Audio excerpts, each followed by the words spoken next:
Dans cette vidéo, découvrez la lotion générale, Ghusl ou encore le Janaba, et des circonstances qui la rendent obligatoire.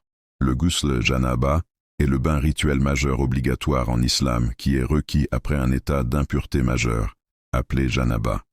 Son but est de purifier le corps et de permettre à la personne de retrouver un état de pureté, lui permettant d'accomplir des actes religieux comme la prière, salat, la circumambulation autour de la Kaaba, tawaf, ou la lecture du Coran. Il est d'obligation canonique de faire une lotion, c'est-à-dire de laver l'extérieur du corps en entier, après une effusion voluptueuse de sperme, qui a eu lieu même pendant le sommeil, ou un certain temps après la disparition du plaisir ressenti sans cohabitation, ou avec cohabitation complète, ou plus ou moins incomplète, ou par caresse. La lotion n'est point obligatoire, mais bien l'ablution seulement, si l'effusion séminale a eu lieu sans plaisir. La lotion est encore obligatoire, non pour l'individu approchant de l'époque de puberté, mais pour l'individu en puberté qui aura introduit seulement le gland de la verge, soit dans des rapports charnels avec une femme, soit dans des contacts de bestialité, soit sur un cadavre.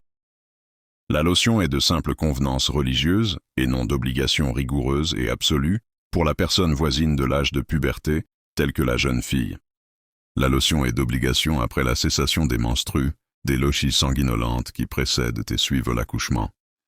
Il est de précepte canonique pour l'infidèle, homme ou femme qui se convertit, de se soumettre à cette lotion dès qu'il a prononcé la profession de foi musulmane. Du nombre des obligations principales et indispensables de la lotion sont l'intention sentie de la faire, la succession non interrompue de la lotion des organes. Dans la lotion, il est indispensable d'avoir soin, de faire pénétrer l'eau dans les cheveux et dans les poils, des sourcils, des cils, de la barbe, des aisselles, du pubis, de la poitrine, jusqu'à l'épiderme.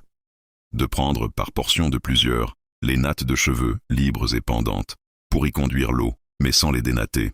De se frotter tout le corps, même après que l'on a reçu le contact de l'eau, avec les mains ou avec un linge. Les choses d'obligation imitative dans la lotion sont au nombre de 4. Se laver les 2 mains avant toute chose. Se laver, avec le doigt, le conduit auditif.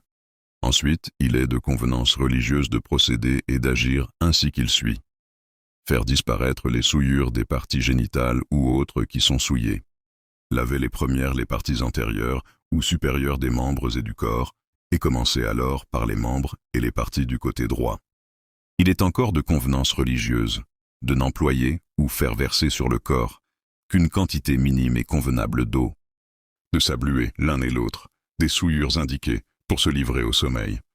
La souillure majeure est un empêchement à tous les actes qui sont défendus lorsque l'on est atteint de souillure mineure, c'est-à-dire qu'elle ne permet pas de faire la prière, ni de toucher le Coran, etc. La lotion générale dispense et tient lieu de l'ablution. La lotion faite seulement sur les organes de l'ablution, et avec la seule intention d'ablution, suffit pour le fidèle.